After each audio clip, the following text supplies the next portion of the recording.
Chef Reem, how has the pandemic forced you to redefine success in the restaurant industry? Well, I think I define success by... Would you say your Palestinian roots gave you the refugee resilience to make so many pivots these last few years? Well, I really wouldn't put it quite like that. I mean, really kind of being Palestinian. I don't like being called chef. Chefs are bosses. They just want you to fear them. The only thing I've ever done to scare my workers is breastfeed in the kitchen. يلا.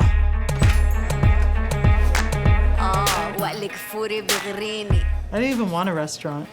I just wanted my manusha to give the pizza a run for its money. My greatest joy is kneading dough, and I hella need dough right now.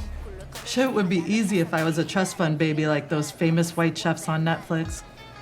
Must be nice, not having to be a bread maker and a breadwinner all at the same time, not having to deal with violent threats for being who you are. A Palestinian woman who dares to speak the truth. Yeah, that always goes well in America. But here I am, right? I must have tricked all these fancy foodie writers or something. Now they've got me all up in this weird-ass world of VIP chefs. And all this hype up for who? I'm nothing without these folks. We're out of summer squash. What do you want us to use instead? What do we have on hand? Shit, it's summer. We could grow some corn, throw in some cotija, crema, cilantro in there, couple of jalapenos. Boom, you got an elote manuche. Perfect. I'll throw some sumac on it. Heard that.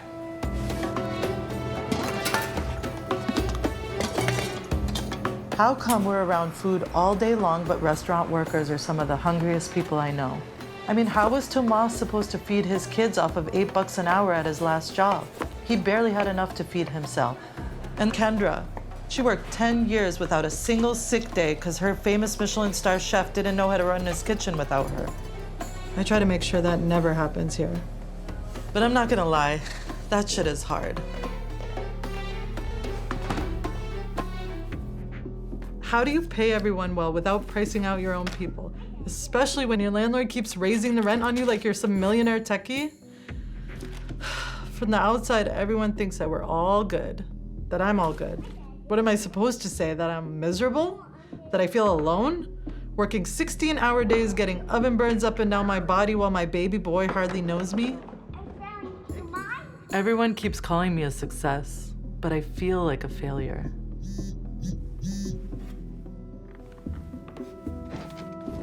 It was the government that failed us.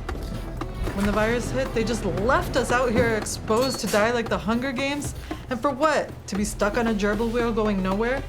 The virus didn't kill me, but this industry almost did. I can't go back to how things were before. I won't. Come on, Chef Cinderella. You can't be late to the big ball. Vámonos.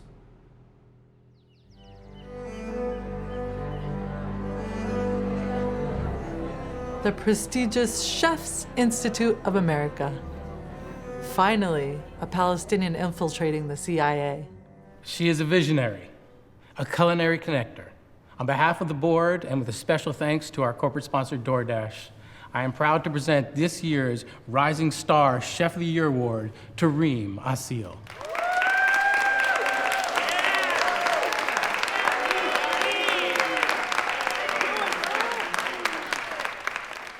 People like to call the chef a culinary wizard who makes magic in the kitchen all by himself. Well, I've been behind that curtain and I've seen Oz with my own 2 eyes. I'm here to tell you, he's a fucking imposter. Stop making me the token brown woman for your American dream foodie fantasy. Y'all want to make me the hero of this story, but you don't even know who the villain is, do you? Speaking of which, shout out to DoorDash in the building.